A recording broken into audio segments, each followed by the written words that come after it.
World News in 5. Right now.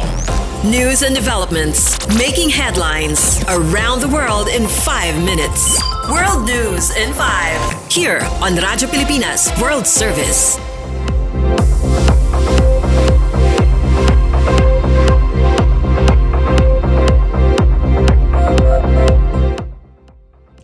Good day, this is World News in 5 here on Radyo Pilipinas World Service. Nearly a decade after the tragic downing of Malaysia Airlines flight MH17, Malaysian Prime Minister Anwar Ibrahim has raised the issue directly with Russian President Vladimir Putin during a visit to Moscow. Anwar's comments follow a United Nations aviation report released earlier this week, which found Russia responsible for the 2014 disaster that killed all 298 people aboard. The aircraft was shot down over eastern Ukraine during fighting between pro-Russian separatists and Ukrainian forces. Speaking on Facebook, Anwar said he emphasized Malaysia's demand for justice and accountability for the victims, including 43 Malaysians, 196 Dutch nationals, and 38 Australians. He added that Putin expressed condolences to the families and called for a non-politicized investigation, echoing Moscow's continued rejection of the UN findings, which it claims are biased. Anwar stated that Putin reiterated Russia's willingness to cooperate with investigators in order to make the findings more credible and authoritative. In 2022, a Dutch court convicted two Russian intelligence agents and a Ukrainian separatist in absentia, while Dutch prosecutors previously accused Russia of trying to sabotage the investigation. Anwar's visit to Russia, his first as prime minister, is part of a broader effort to expand bilateral cooperation in sectors such as agriculture, energy, education, and aerospace.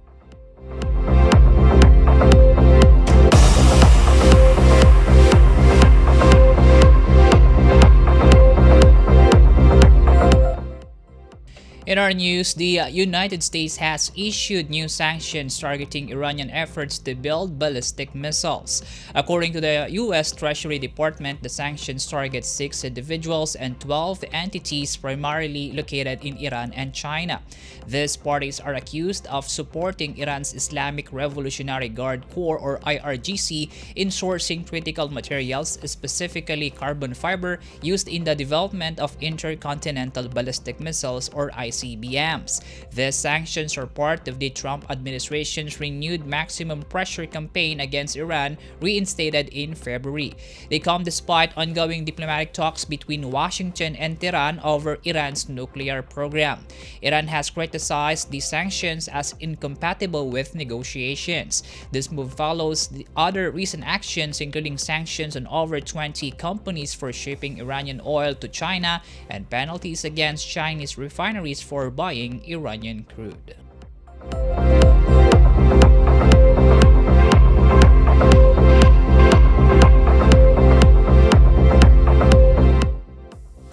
Still on U.S.-Iran issue, U.S. President Donald Trump says the United States is getting close to a nuclear deal with Iran. Speaking during a tour of the Gulf, Trump said Iran had sort of agreed to the terms and emphasized he wants peace over military action. Talks between U.S. and Iranian negotiators recently took place in Oman, but sources say key disagreements remain, especially over uranium enrichment and the pace of lifting U.S. sanctions. Iran insists on its right to enrich uranium, though it's willing to limit the level and amount. In return, Iran wants the U.S. to lift major economic sanctions, something Washington has so far resisted. Iranian officials say they are open to letting inspectors oversee their nuclear activity and to reduce their stockpile of highly enriched uranium if sanctions are eased in phases. Meanwhile, oil prices fell by $2 on hopes that a deal could lead to sanctions relief and more Iranian oil in the market. Further talks are expected, but divisions remain wide.